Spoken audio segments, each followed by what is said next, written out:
Subscribe करें और bell दबाएं ताकि कोई खबर रह न जाए।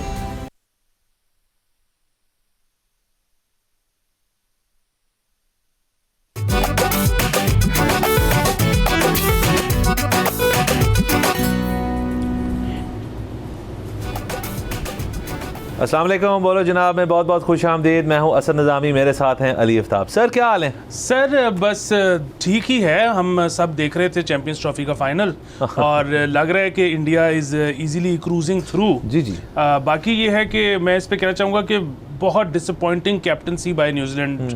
उसकी वजह यह है कि अगर आप न्यूजीलैंड की बैटिंग देखें तो उनके पहले 10 ओवर बहुत अच्छी बैटिंग की, आखिरी 10 ओवर में बहुत रीज़नेबल बैटिंग की। मसला बना दरमियान के 30 ओवर। फ़र्क क्या था? पहले 10 ओवर फास्ट बॉलर्स ने कराए, आखिरी 10 ओवर्स में से 5-6 ओवर्स फास्ट बॉलर ने करवाए। दरमियान के 30 ओवर ऐसे थे जो कि दोनों साइड से स्पिनर लगा हुआ था, इस वजह से उनकी बैटिंग ख़राब थी। अब यहाँ थोड़ा सा सीखना चाहिए था। और न्यूजीलैंड ने जो आके शुरू में बहुत लंबा स्पेल फास्ट बॉलर से करवाया है, अर्ली ऑन स्पिनर को ले आना चाहिए था। अब जाहिर है इस पर कुछ लोग एतराज़ करेंगे कि जी वो इंडिया तो 4 स्पिनर्स के साथ खेल रहा है, तो न्यूजीलैंड के पास तो शायद इतने स्पिनर्स ही नहीं है, तो आपने ओवर भी तो पूरे करवाने। बिल्कुल करवाने हैं, लेकिन बात यह है कि अब 250 इंडिया जैसी साइड के अगेंस्ट कोई बहुत बड़ा टोटल नहीं है। सो आपने अब शुरू में प्रेशर डालना है, वरना वो फिर वही होगा कि अब स्पिनर्स आए, 2-3 विकेटें ऊपर नीचे गिरी, लेकिन तब तक 125 स्कोर हो चुका हुआ था। सो ये शुरू में करना चाहिए। बिल्कुल सर, जाहिर है फाइनल होता है, फाइनल के प्रेशर्स होते हैं, एक स्ट्रेटजी से आते हैं, उसको चेंज करना हम मतलब वन कैन आर्ग्यू कि बड़ी चीज़ें हो सकती हैं, लेकिन ऑब्वियसली इसके अंदर जो बैकग्राउंड में सर तमाम चीज़ें 1-2 दिन से चल रही हैं। मतलब कई farmer English cricketers, Australian captain वगैरह, हमने यहाँ पर भी जिक्र किया था।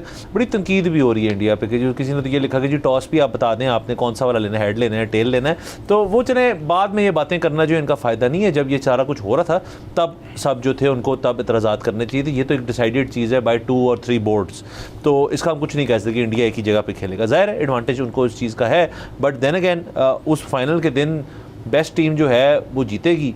और अभी तक जैसे आपने कहा इंडिया ड्राइविंग सीट में, अभी मैच चल रहा है, तो अब देखते हैं इसका रिजल्ट क्या आता है। बट अगेन चैंपियंस ट्रॉफी अच्छी बड़ा टूर्नामेंट है, बट अगेन हर चीज़ जो होती है उसमें लर्निंग कर्व भी होता है, तो इससे बोर्ड्स भी सीखें, टीम्स भी सीखें और आगे चलें। जी बिल्कुल। और मैं ना वैसे थोड़ा सा तंग भी पड़ गया हूँ कि हम लोग रोते बहुत ज़्यादा हैं। मतलब वो जो है ना कि कभी अमेरिका हमारे खिलाफ साजिश कर रहा है, कभी इंडिया ने जो है वो चैंपियंस ट्रॉफी के मैचेस दुबई में करवा लिए हैं, कभी जी वो IMF ने हमें तरक्की नहीं करने दे रहा। बट ठीक है यार, जिसकी जो इकोनॉमी जिसकी ज़्यादा मजबूत होती है वो अपनी शराइत मनवाता है। ये दुनिया है, दुनिया में ऐसे ही चलता है। हम भी तरक्की करें, हम भी अपनी इकोनॉमी बड़ी करें, हम भी अपना लोहा मनवाए, उसके बाद हम भी ड्राइविंग फोर्स में आ जाएंगे, हम भी अपनी चीज़ें मनवा लिया करेंगे। इसमें ऐसी कौन सी बात है? बिल्कुल सर। बाकी मैच सेट चल रहा है, उसको जब हो जाएगा अगले हफ्ते का अगर बात करनी है तो उसके ऊपर भी कर लेंगे। अब आगे चलते हैं सर, खबरों का सिलसिला शुरू करते हैं। तो सर आपको पता है हमारी जो हाईवेज़ हैं, हमारी जो मोटरवेज़ हैं, इफेक्टली जो M3 है, M2, M4, M सारी जो हैं, अब बड़ा कनेक्टेड है मामलात। मतलब आपने लाहौर बैठे बैठे अगर आपने इस्लामाबाद जाना है, इस्लामाबाद जाइए, KP जाना है, आपने उस तरफ मुल्तान चले जाना, मुल्तान से आगे तकरीबन कराची तक अभी रहेगी साकपाबाद वाली, लेकिन बाकी सड़क जो है सक्खर वाली, सॉरी, वो सारी मुकम्मल और बड़ी अच्छी तरह बनी हुई है। एक हमेशा से, लेकिन जब से ये मोटरवेज़ बनी है तो मोटरवे के ऊपर जो एक्सीडेंट्स हैं वो बहुत सारे नज़र आते हैं, और इसीलिए एक बड़ी विजिलेंट किस्म की मोटरवे पुलिस जो है हमेशा से मौजूद है। और बहुत लोग होते थे कि जब मोटरवे से कुछ सफ़र करके पहुंचता था आपके पास, तो आप पूछते होते थे कि चलान तो नहीं हुआ आपका, क्योंकि ज़ाहिर है सर आपको इतनी ओपन सड़क अगर मिल जाए और गाड़ी आपके पास है कोई अच्छी, और आपके पास शौक भी आप रखते हैं, तो बंदे का फिर होता है कि यार थोड़ी मैं ज़रा जल्दी पहुँच जाऊँ, भगा के पहुँच जाऊँ। अगेन एक स्पीड लिमिट हमेशा से मौजूद है मोटरवे पे, 120 है। वो 120 के अंदर आपको 8 से 9 किलोमीटर की गुंजाइश मिल जाती है, वो इफेक्टिवली 128 के ऊपर आपका चलान नहीं होगा। और बहुत लोग जो हैं वो इस चीज़ का फ़ायदा उठाते थे और मतलब देख लेते थे जी। हमें बड़े लोग सर हमें सुना हुआ है यार मोटरवे पे चलाना भी जो है ना हर बंदे की बस की बात नहीं होती। वो आपका भाई जो है ना वो देख लेता है कैमरेज कहाँ, मैंने मार्क किए हुए कहाँ हैं कैमरेज। हालांकि कैमरेज जो हैं यहाँ कौन से फिक्स्ड हैं, यहाँ तो जब उनकी मर्जी करती है वो लगा लेते हैं स्पीड कैमरा और फिर आपको साइड पर ले जाते हैं। रात के वक्त कहा जाता है कि कैमरे नहीं होते क्योंकि वो फ्लैश मारनी पड़ती है, तो कुछ लोग रात को तेज़, एनीवे बहुत डेंजरस है। तो सर पाकिस्तान में पहली दफ़ा M2 पे नहीं जो इस्लामाबाद जाती है बल्कि जो मुल्तान की तरफ जाती है मोटरवे, और अब M2 पे भी एक्चुअली ये रिसेंटली हुआ है कि चलान होना शुरू हो गए कि अगर आपकी स्पीड जो है 150 जो कि ऑलरेडी स्पीड लिमिट से 30 किलोमीटर ऊपर है, अगर उतनी होगी तो आपको ना सिर्फ उसी वक्त आपको अरेस्ट कर लिया जाएगा, आपकी गाड़ी जो है जब्त कर ली जाएगी, आप पे उसी वक्त पर्चा होगा आप पे FIR कटेगी और मुकदमा दर्ज हो जाएगा कि इस शख्स ने जो कानून तोड़ा है, ये सीधा मुकदमा है इसके ऊपर। ये हुआ आपकी जो मुल्तान वाली मोटरवे उसके ऊपर, और रिसेंटली M2 के ऊपर भी एक शख्स जो था वो 170 प्लस पे जा रहा था, एक उस पर भी 170 की स्पीड थी, तो उन्होंने उसके ऊपर लोगों को अरेस्ट करना शुरू कर दिया। अब सर FIR कटेगी इस चीज़ के ऊपर। ये मैं तो इस पे बहुत खुश हूँ। अच्छा, ये होने से पहले भी पाकिस्तान में आपको पता है कम ही इदारे या महकमे होते हैं जिनकी तारीफ करने का दिल करता है। अच्छा, मोटरवे पुलिस हमेशा से एक ऐसा है विजिलेंट है बहुत, और हेल्पफुल है। हाँ। ठीक है, दूसरी चीज़ ये कि हमारी जो रेगुलर ट्रैफिक पुलिस है वो भी मतलब यहाँ पर अपना लाइसेंस बनवाना या लाइसेंस रिन्यू करवाना बहुत आसान है। अगेन ये बड़ी मतलब क्रेडिट की बात है, क्योंकि आपको पता है कि सरकारी लोगों का तो दिल करता है हर चीज़ में रखना डालने का, तो अगर वो कोई भी चीज़ एफिशिएंटली कर रहे हैं तो बहुत अच्छी बात है। अच्छा, यहाँ पर हम तो हमेशा से कहते रहे हैं कि जी ट्रैफिक, ये मोटरवे पे भी सबसे बड़ा मसला था और यहाँ पे भी रेगुलर में भी मसला था कि आपको एक दिन में एक टिकट मिला है या 4 टिकट मिले हैं, उस टिकट की जो पेनल्टी है वो उतनी ही रहती है, इस चीज़ से बढ़ती नहीं कि यार आप एक दिन में या एक महीने में इतने ज़्यादा चलान क्यों कर रहे हो। कंपाउंड नहीं होता, कंपाउंड नहीं होते। ये कंपाउंड होना बहुत ज़रूरी है। अच्छा, और मुझे समझ नहीं आती कि ये क्यों नहीं हो पा रहा। अब सब कुछ कंप्यूटराइज्ड है, नंबर 1। नंबर 2, अब तो ई चालान भी आता है ना आपके पास, तो कंप्यूटराइज्ड है। अच्छा, नंबर 2 ये कि ट्रैफिक पुलिस को या मोटरवे पुलिस को तो इस पर कोई एतराज़ नहीं हो सकता। अगेन, तो कौन है जो ये होने नहीं दे रहा? अच्छा, इसमें सरकार की किटी में पैसे ही जाएंगे, कौन सा सरकार को देने पड़ने? मुझे तो आज तक समझ ही नहीं आई कि इसको ना होने देने में हाथ किसका है। मैं अब ये आपने बड़ा अच्छा किया बताया है कि जी वो कह रहे हैं कि हम FIR करेंगे, वरना तो 150 से ऊपर लोग ड्राइव करते थे। मैं ऐसे लोगों को जानता हूँ जो घर से 3 चालानों के पैसे लेके निकलते थे कि 2100 रुपया देंगे रास्ते में और 3 घंटे में लाहौर से इस्लामाबाद पहुँच जाएंगे। अब ये कितना एक ज़्यादा ख़तरनाक बात है। तो बहुत ज़रूरी ये है कि ये जो FIR कर रहे हैं ये भी बहुत अच्छी बात है, हमें इस पर कोई एतराज़ नहीं है। दूसरा, अगर किसी को ये स्ट्रिक्ट भी लगती है बात ज़रा ज़्यादा, आप कंपाउंड तो करना शुरू करें ना। सर बिल्कुल कंपाउंड करें। देखें, आप अगर बाकी दुनिया से थोड़ा एग्जांपल ड्रॉ करें, अभी हमारे पास अगली खबर जो है वो है रिलेटेड टू ई चालान, उसको हम रखते हैं ज़रा, लेकिन दुनिया में पॉइंट सिस्टम होता है, आपके लाइसेंस के ऊपर 10 या 20 पॉइंट है। सॉरी मैं आपकी बात काट रहा हूँ। आपको यहाँ पर जब चालान मसूल होता है ना, तो उसमें एक खाना है जिसमें पॉइंट लिखा हुआ है 0 to 20, और उसमें हर दफा 0 रहता है। वो सिस्टम इन प्लेस है, वो सिस्टम इन प्लेस है। उन्होंने सोचा ठीक था, उसको इम्प्लीमेंट नहीं कर रहे। सर उसकी वजह देखें, यहाँ पे जो अब पहले मोटरवे वाली बात कर लेते हैं कि मोटरवे जैसे आपने कहा कुछ लोग जेब में चालान रख के जाते थे। अच्छा, प्रॉब्लम इज़ के वो है हाईवे। देखिए, सिटी ड्राइव एक डिफरेंट मैकेनिज्म हो जाता है आपका।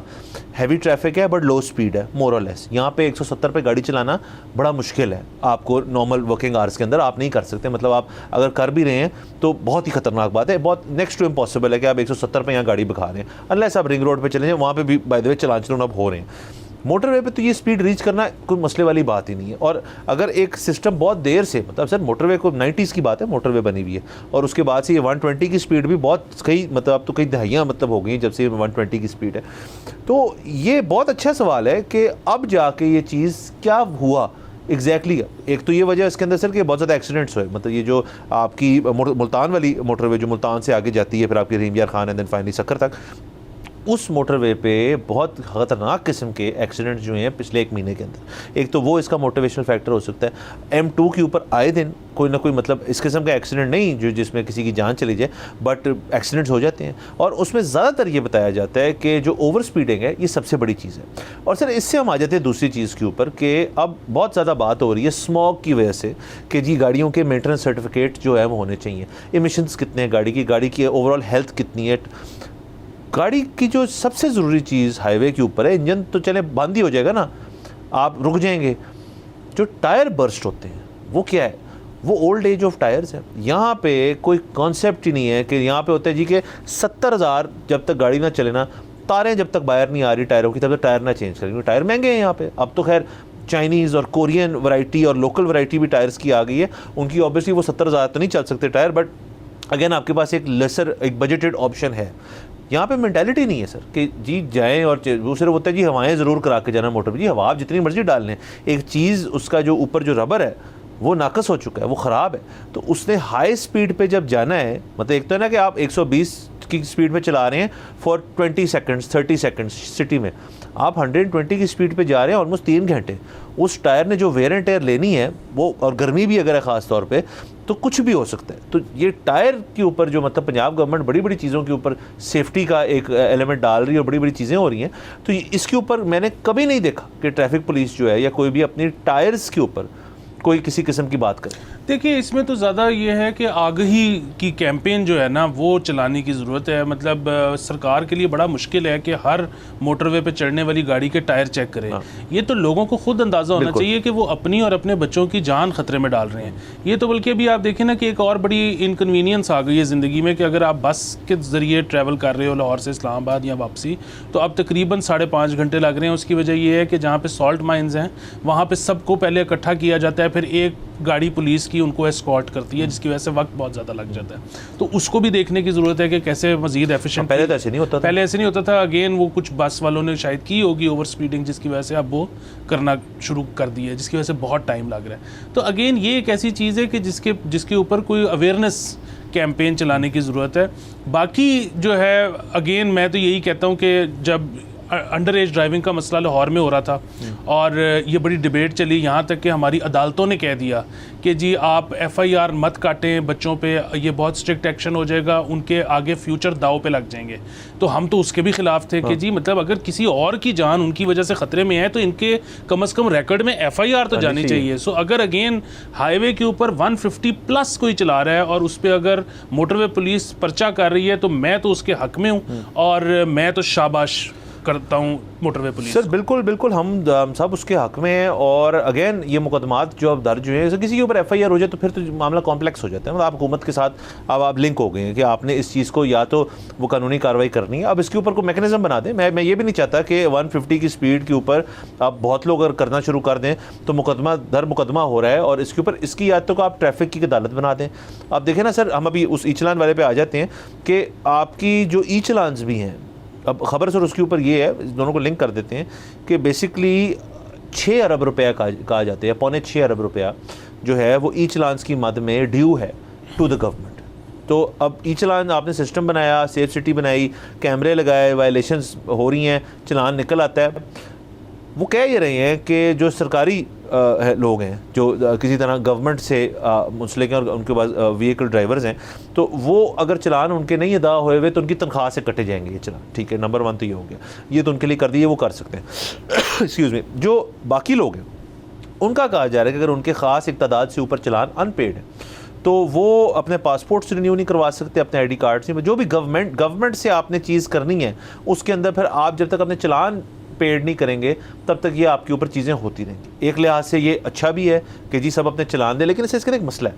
अब मुझे उस दिन मैसेज आया व्हाट्सएप पे, यही ट्रैफिक पुलिस वालों, जी आपकी एक ऐसी गाड़ी है जिसके ऊपर 12 चलान है। अब मैंने वो 12 के 12 देखे, ज़्यादातर वो ज़ीब्रा क्रॉसिंग और लेन वायलेशंस के हैं। ये बात सच है कि यहाँ पे लोग जो हैं उसकी तमीज़ नहीं करते, मैं कोशिश करता हूँ करने की, लेकिन अगर आप ओवरटेक कर रहे हैं तो वो कैमरे ने पकड़ लिए, ये लंबी डिबेट है।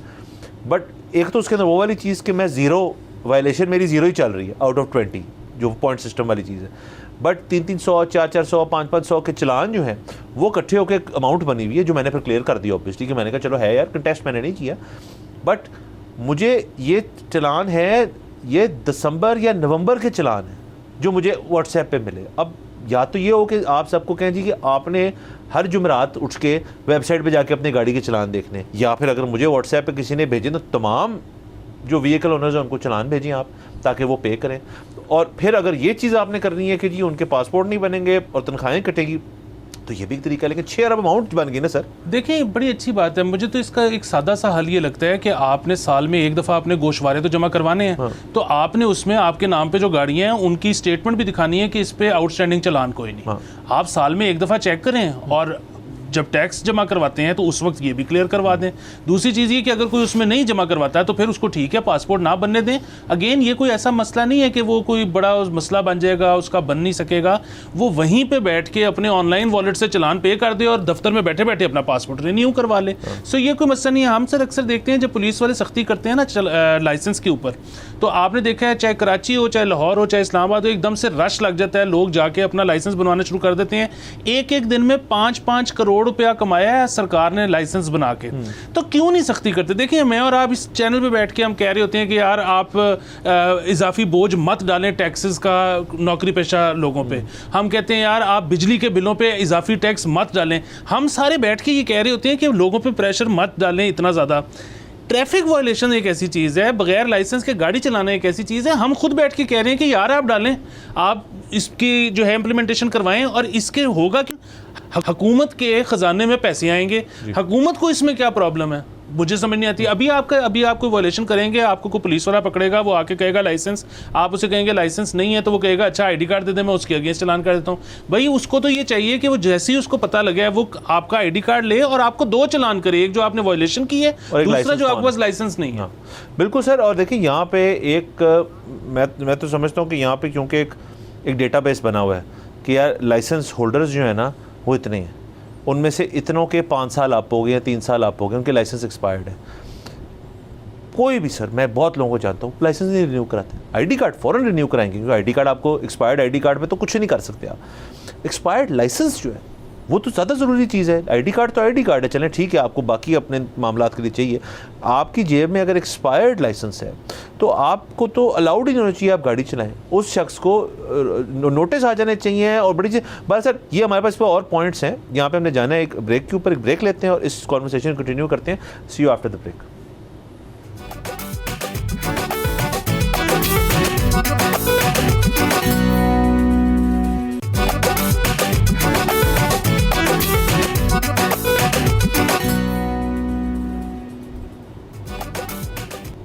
Welcome back from the break. आप देख रहे हैं बोलो जनाब। सर तो ब्रेक से पहले सर हम ये बात कर रहे थे कि जो आपकी ई चलान्स हैं, अब उनका सिस्टम तो बन गया है। ई चलान के अंदर आपके जो कैमराज हैं वो पकड़ लेते हैं एक चीज़ को, ओवर स्पीडिंग भी पकड़ लेते हैं। अलबत्ता ये सिस्टम जो है इसके अंदर जो बेसिक फ्लॉज हैं, एक तो हमने ये आइडेंटिफाई कर लिया कि आप जब गाड़ी बेचनी होती है आपने, तब जाके आपको होता है कि यार इसके आउटस्टैंडिंग चलान्स हैं तो उनको प्लीज़ पे कर दें। नंबर 1 इस चीज़ का आपको तंगी होती है। दूसरा, इस सिस्टम के अंदर जो पॉइंट्स वाली चीज़ है वो भी हमने डिस्कस कर ली कि वो ज़ीरो ही रहता है। क्यों भाई ज़ीरो क्यों रहता है आप करें। और लाइसेंस के ऊपर मैं बात कर रहा था कि लाइसेंस का रिकॉर्ड तो है आपके पास, आपको पता है यार कि इतने लाइसेंसेस, इतने लोगों के लाइसेंसेस वॉइड हो चुके हैं, ख़त्म हो चुके हैं, और उनको आप ग्रेस पीरियड दे दें 2 महीनों का, 3 महीनों का लाइसेंस बनवाने का। उस तीसरे महीने के बाद आपको एग्जैक्टली पता है कि कितने एक्सपायर्ड लाइसेंसेस चल रहे हैं। आप डेटाबेस तो लिंक्ड है, आप देख लें जी कि इस बंदे के नाम पे कितनी गाड़ियाँ हैं, आप नोटिस भेजिए। आपके पास एक अमला है ट्रैफिक का, उन गाड़ियों को कहाँ रूट्स पे देखें। ये जो सिस्टम लगाया हुआ है सिर्फ चलानों के लिए लगाया हुआ है। भाई रोकें गाड़ी, उसे लाइसेंस दिखाओ, एक्सपायर्ड हो आप उसका गाड़ी भी जब्त करें। लाइसेंस जो मोटरवे पे कर रहे हैं बगैर लाइसेंस कोई शख्स हो, उसको कहें जी आपकी लास्ट वार्निंग है, इसके बाद हम गाड़ी जब्त कर लेंगे आपकी। ये क्यों नहीं करते? देखिए उससे भी ज़्यादा एक आसान तरीका है, और वो ये है कि लाइसेंस एक्सपायर होने के बाद 1 महीना जो ग्रेस पीरियड है, उसके बाद जो भी रिन्यू नहीं कर रहा हर महीने उस पर पेनल्टी डालें। कभी तो रिन्यू करवाएगा ना, और जब वो रिन्यू करवाएगा और उसको वो सारी पेनल्टी भरनी पड़ेगी जो कि सब्सटेंशियल होनी चाहिए, 10-20 हज़ार रुपये होनी चाहिए। बिल्कुल, तो फिर उसको दुखेगा, इसलिए वो पहले महीने के अंदर जाके रिन्यू करवाएगा। और नहीं करवाएगा, गुड, हुकूमत को फ़ायदा है, हुकूमत की किटी में ज़्यादा पैसे आएंगे। तो अगेन हुकूमत जहाँ से राइटफुली पैसे कमा सकती है वो नहीं कमा रही, और लोगों को बर्डन जहाँ पे करना पड़ता है वहाँ पे वो कर रही है। मेरी तो समझ से बात। बिल्कुल सर, देखें अमाउंट कुछ छोटी तो नहीं है ना, 6 अरब रुपए जो हैं वो कम पैसे हैं।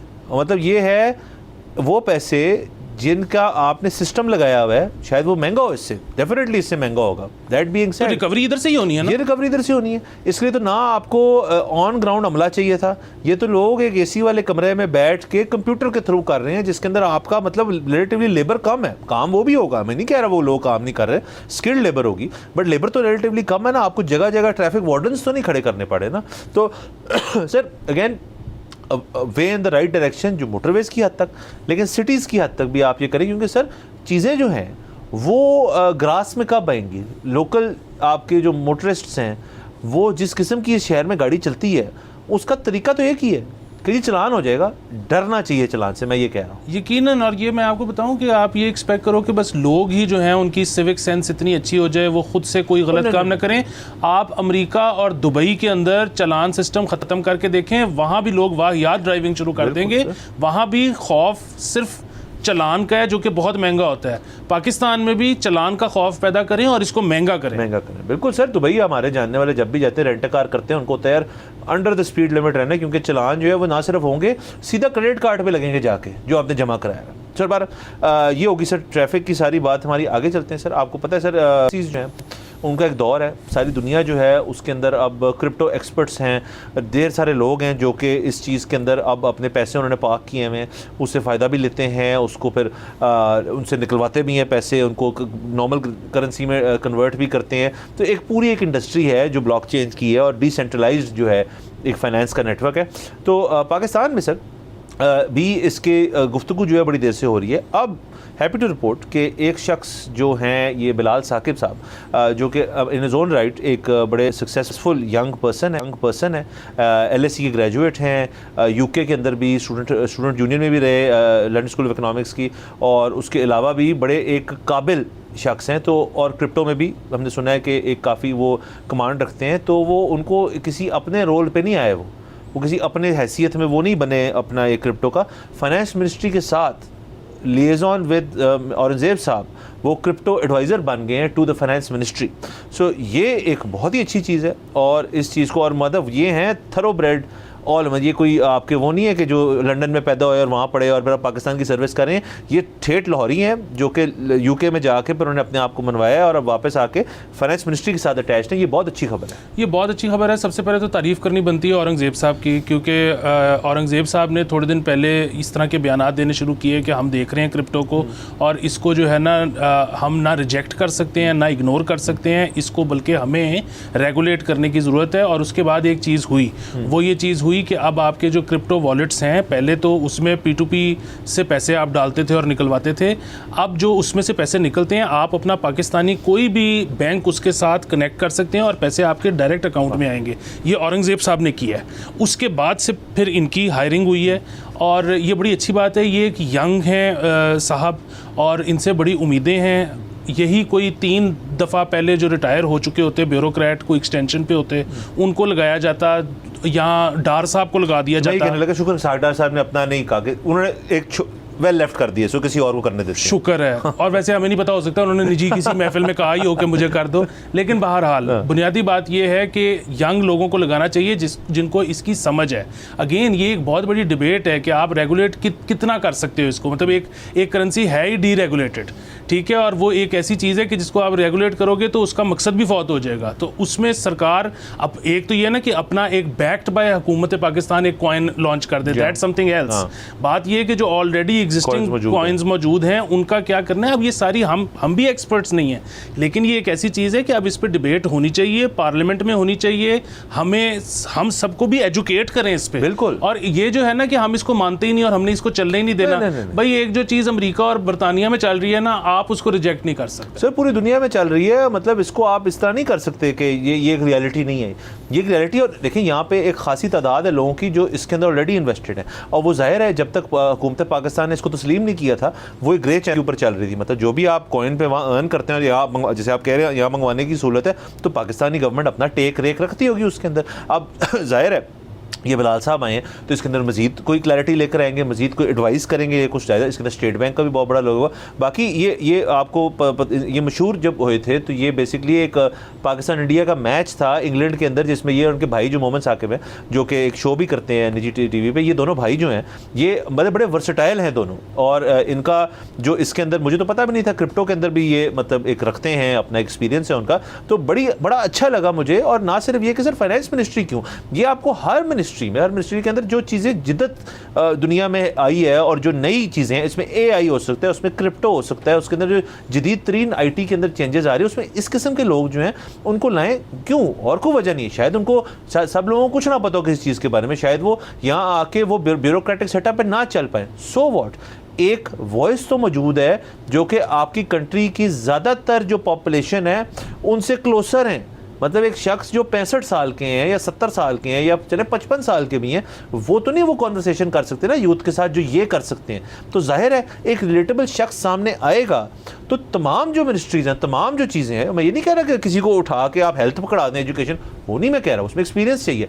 ये चीज़ें जो कि बाकी लोगों का एक्सपीरियंस नहीं है इसमें, इन शख्स का है, इसको कहीं ना कहीं इसका मेल होना चाहिए। देखिए, मैं तो हर चीज़ में ही कहता हूँ, बात बड़ी सादी सी है कि पाकिस्तान में एक शख्स की रिटायरमेंट एज होती है तो उसको एक्सटेंशनें देनी शुरू कर दी जाती हैं कि जी इसमें इतना ज़्यादा तजर्बा भर गया है कि इस तजर्बे से हमने फ़ायदा उठाना है। पूरी दुनिया में एक रिटायरमेंट एज जब आती है, कई लोगों को तो उससे भी पहले फारिग कर दिया जाता है कि वो कहते हैं कि यार तजर्बा आपके अंदर बहुत होगा, लेकिन अब आप मॉडर्न दुनिया के तकाज़ों के साथ हम आहंग रहने की एनर्जी ही नहीं रखते। अब आप ये उस सिस्टम में ही नहीं रह सकते कि आप हर रोज़ पढ़ रहे हो कि इस वक्त क्या हो रहा है और उसको हमने कैसे अडॉप्ट करना है। सो ये बड़ी एक बुनियादी चीज़ है कि वो तो अब हमारे तो शायर मशरिक़ अल्लामा इकबाल ने भी कहा था कि जवानों को पीरों का उस्ताद कर।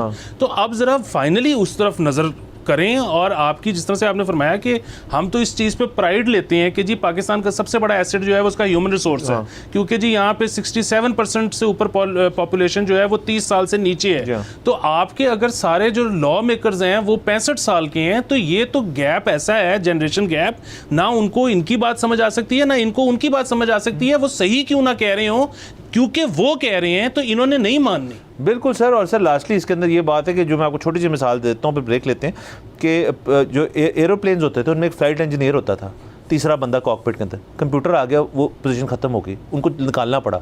PIA ने बड़ी मुश्किल से उनको निकाला, बड़ी यूनियनाइज्ड होता है, लेकिन हो गया ना, ट्रांजिशन होगी, यहाँ पे भी हो सकती है। बड़ा सर आगे ये चीज़ें दुनिया में चेंज हो रही हैं, ऐसे लोग और आएंगे तो हमें भी अच्छा लगेगा, यूथ को भी अच्छा लगेगा। यहाँ पे जाना हमने ब्रेक के ऊपर, प्लीज़ स्टे विद अस।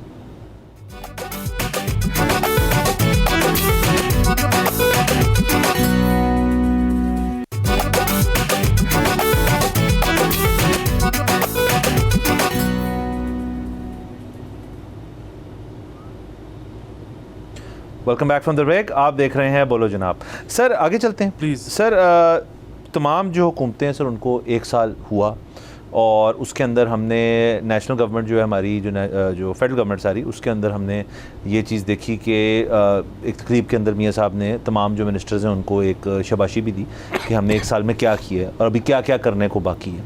ज़ाहिर है ये तो एक फेडरल गवर्नमेंट जो होती है वो तो एक बहुत मैक्रो चीज़ों को देखती है। फिर ज़ाहिर सूबे जो होते हैं, ख़ास तौर पर पंजाब जो होता है, सारी आंखें उसकी तरफ होती है। मतलब अगर आपका एक बजट आता है जब, तो उसके अंदर जो आपका फेडरल बजट होता है वो होता है, लेकिन सूबाई लेवल पर पंजाब का बजट बड़ा केयरफुली देखा जाता है, क्योंकि एज इन सबसे बड़ा सूबा है, रेवेन्यू जनरेशन भी काफ़ी यहाँ से होती है। तो एक सर हमारे हाथ लगी एक रिसर्च रिपोर्ट, ये बेसिकली है sir institute for public opinion research, IPOR। तो इन्होंने सर 15 दिन का एक रिसर्च करने का फैसला किया। 3 से 18 फरवरी को ये हुआ था और 6600 रेजिडेंट 36 डिस्ट्रिक्ट्स ऑफ पंजाब के अंदर से ये रिसर्च हुई है सारी। और ये बेसिकली इस चीज़ को हाईलाइट कर रही है कि पंजाब गवर्नमेंट की परफॉर्मेंस जो है वो दीगर जो शोबे हैं, दीगर चीज़ें जो हैं जो गवर्नमेंट के मैंडेट के अंदर आती हैं, उसके अंदर उनकी परफॉर्मेंस क्या रही। तो मैं चाहूँगा सर मैं एक एक करके ये पढ़ दूँ, फिर उसके ऊपर हम गुफ्तगू कर लेते हैं। सर सबसे पहले 62% जो लोग थे उन्होंने कहा जी गवर्नेंस और सर्विस डिलीवरी जो है वो या तो बहुत अच्छी है या अच्छी है। उसके अलावा 57% लोगों ने कहा कि क्वालिटी ऑफ गवर्नेंस जो है पिछले साल से बेहतर है, यानी कि पिछले साल तो केयर टेकर थी मोरल साहब की। और 17% ने कहा कि बुरी हो चुकी है, तो 57 वर्सेस 17। उसके अलावा एजुकेशन और हेल्थ सेक्टर के अंदर हाईएस्ट अप्रूवल रेटिंग आई है। एजुकेशन की हद तक 73% उन्होंने कहा जी कि ठीक है हम सेटिस्फाइड हैं, और हेल्थ के अंदर 68% है जिन्होंने कहा है कि अच्छी है या बहुत अच्छी है रिस्पेक्टिवली। उसके अलावा एम्प्लॉयमेंट जो है उसकी लोएस्ट अप्रूवल आई है, तो उसके अंदर 63% ने कहा है आउट ऑफ 100 के बुरी है या बहुत बुरी है एम्प्लॉयमेंट। उसके अलावा 57% बिलीव करते हैं कि मरीन नवाज साहिबा जो हैं उन्होंने की जो पब्लिक इश्यूज़ हैं उनको एड्रेस की है। 59% रेट करते हैं क्योंकि उन्होंने पिछले अपने 3 चीफ मिनिस्टर्स को आउट परफॉर्म किए हैं, इसके अंदर उनके अपने शहबाज शरीफ साहब जो हैं वो मौजूद हैं। अच्छा सर, उसके अलावा वो कहते हैं 60 जो एजुकेशन के अंदर 15%, हेल्थ के अंदर 14%, रोड इंफ्रास्ट्रक्चर 11% एंड आपका सुथरा पाकिस्तान की 11% जो हैं जो सबसे ज़्यादा लोगों ने कहा है कि ये चीज़ें हमें ठीक लगी। उसके अलावा जो सबसे ज़्यादा चीज़ें जिनको वो कहते हैं इमीडिएटली आपको कोई ना कोई बेहतरी चाहिए, वो ऑफ कोर्स एम्प्लॉयमेंट है, हेल्थ फैसिलिटीज़ हैं और इन्फ्लेशन कंट्रोल है। और लास्टली सर 53% जो रिस्पॉन्डेंट्स हैं उन्होंने ये कहा कि गवर्नमेंट की जो पब्लिक फैसिलिटीज़ हैं वो इम्प्रूव की हैं। तो ये सारा एक रिसर्च हुई है। 6600 ऑब्वियसली एक पंजाब जैसे सूबे के लिए एक बहुत वास्ट नंबर नहीं है, लेकिन ये स्प्रेड ओवर 36 डिस्ट्रिक्ट्स है। तो इसको हम अगर फेस वैल्यू में भी ले लें तो इसके अंदर काफ़ी चीज़ें जो हैं वो तो ज़्यादातर मरीम नवाज़ साहिबा के हक़ में जा रही हैं। ऑफ कोर्स अनएम्प्लॉयमेंट एक इशू है जिसके ऊपर यहाँ पे बात नहीं होती, बहुत कम होती है। हेल्थ और एजुकेशन, यस, इसके ऊपर हमने भी कल के दिन ही बड़ी इसके ऊपर तफसीली गुफ्तगू की है, लेकिन इंफ्रास्ट्रक्चर की पॉइंट ऑफ व्यू से और कंपैरेटिव एनालिसिस जो है पिछले 3 चीफ मिनिस्टर, ख़ास तौर पे 1 साल पहले जो सिचुएशन थी उसके बनस्बत लोग खुश हैं। जी बिल्कुल, इसमें एक तो ये है कि मरीम नवाज़ साहिबा को काफ़ी अनफेयर एडवांटेज ये है कि ज़्यादा मुकाबला उनका बुज़दार साहब से होता है। सो बुज़दार साहब का आपको पता है कि दौर ऐसा था कि जिसमें ना मतलब कुछ हुआ ही नहीं कुछ नहीं। मतलब वो ये नहीं मैं कह रहा कि कुछ अच्छा नहीं हुआ, कुछ बुरा भी नहीं हुआ, कुछ भी नहीं हुआ, फाइलें बस यूँ होती रही। हाँ जी, मतलब यहाँ तक कि उन पे जो करप्शन के चार्जेस भी लगते हैं वो तकर्रर और तबादले के लगते हैं, बड़े मासूमाना किस्म के। हाँ जी, उन पे करप्शन चार्जेस ये नहीं लगते कि उन्होंने कोई टेंडरिंग में घपला कर दिया, क्योंकि टेंडरिंग हुई ही नहीं। सो बुनियादी मसला ये है कि बड़ी अच्छी बात है अगर इस जो अब चीफ मिनिस्टर हैं उनसे लोग खुश, लेकिन जाहिर है आपको पता है कि बजाय कि इस वक्त विक्ट्री लैप लिया जाए, मेरा ये ख्याल है कि कुछ मशवरे हैं जो कि हम चीफ मिनिस्टर साहिबा को दे देते हैं ताकि उनकी अप्रूवल रेटिंग बेहतर हो, बजाय के इस पे मजीद बिल्ड कर सकते। बिल्कुल, बजाय के आगे ख़राब होने के। अब देखिए, एक तो जो उसमें बहुत बुनियादी चीज़ है ना वो ये है कि अगर 3 पिछले चीफ मिनिस्टर्स की बात हो रही है तो उसमें जिस तरह से आपने फरमाया कि एक तो केयर टेकर है, उनको तो आप निकाल ही दें, ठीक है, अच्छा बुरा उसको डिस्कस करने की ज़रूरत नहीं है। अच्छा, एक बुज़दार साहब है जिनको हम ऑलरेडी डिस्कस कर चुके हैं, पीछे तीसरे आ जाते हैं शहबाज शरीफ साहब। अच्छा, अब शहबाज शरीफ साहब की अगेन आप जब सर्वे करवाएंगे ना, तो जिस तरह आपने कहा 36 अजला, अगर आप 36 के बजाय कर देना 12 अजला, तो आपको पता लगेगा कि शहबाज शरीफ से ज़्यादा अच्छा चीफ मिनिस्टर आज तक पैदा ही नहीं हुआ, ठीक है। लेकिन बाकी जगहों पे जाएंगे तो वो कहेंगे नहीं, इनसे ये ठीक नहीं थे।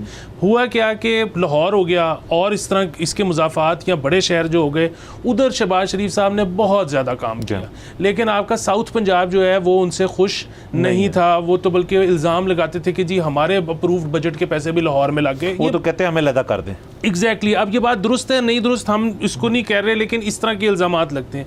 तो अगेन जो मरियम साहिबा हैं उनको बहुत ज़्यादा ज़रूरत है इस बात की कि वो अपना फोकस लाहौर के अलावा शहरों पर भी रखें और ख़ास तौर पे साउथ पंजाब।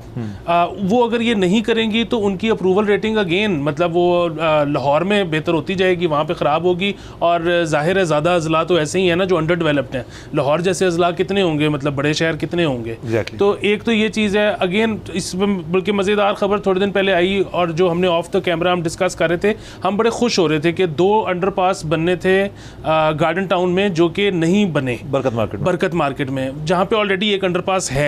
और हम शुक्र कर रहे थे कि भाई और मजीद क्या करना है, अभी तो मतलब अगले मेरे ख्याल में 5-7 साल उनकी ज़रूरत नहीं है। और अब तो एफिशिएंट इतना हो गया कंस्ट्रक्शन वाला मामला। मैं और आप जानते हैं कि शहबाज शरीफ साहब को ये स्केल आ गया था 100 दिन में पुल बनाने का, तो अगर आज से 5-7 साल बाद ज़रूरत पड़ती है तो 100 दिन में बन जाएगा।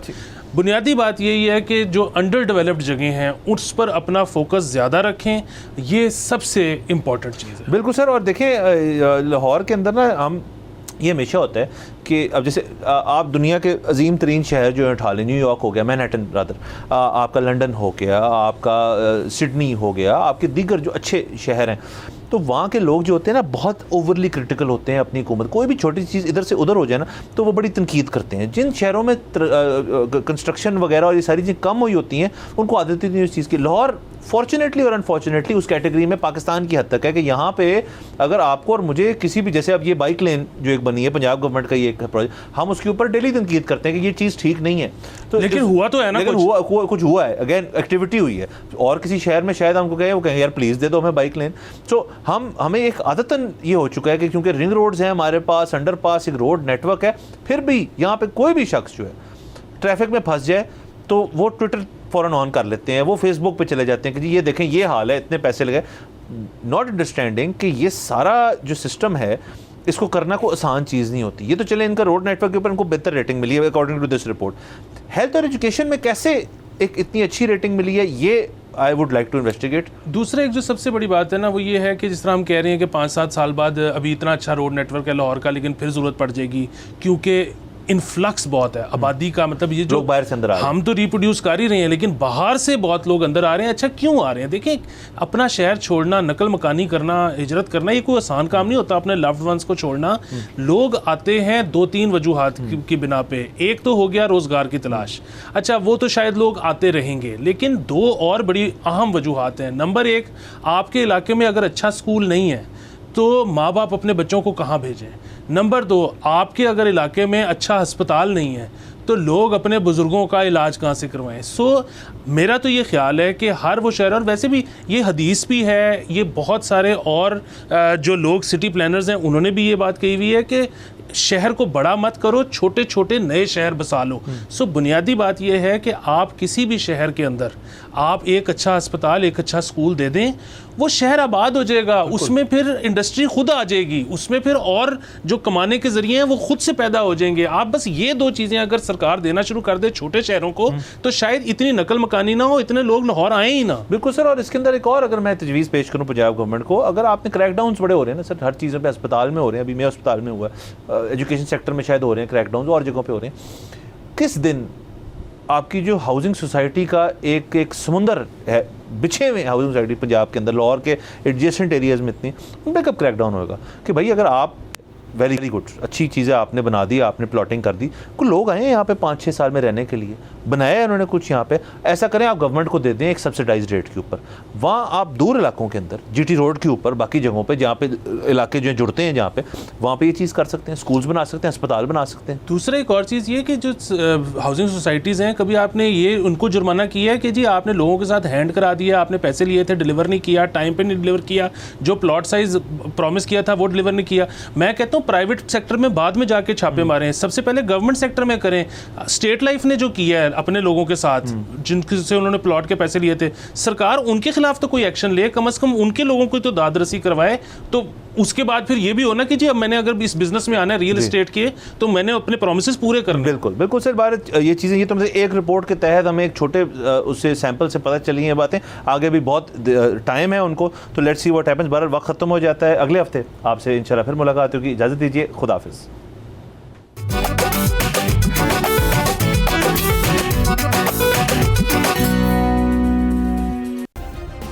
सब्सक्राइब करें और बेल दबाएं ताकि कोई खबर रह न जाए।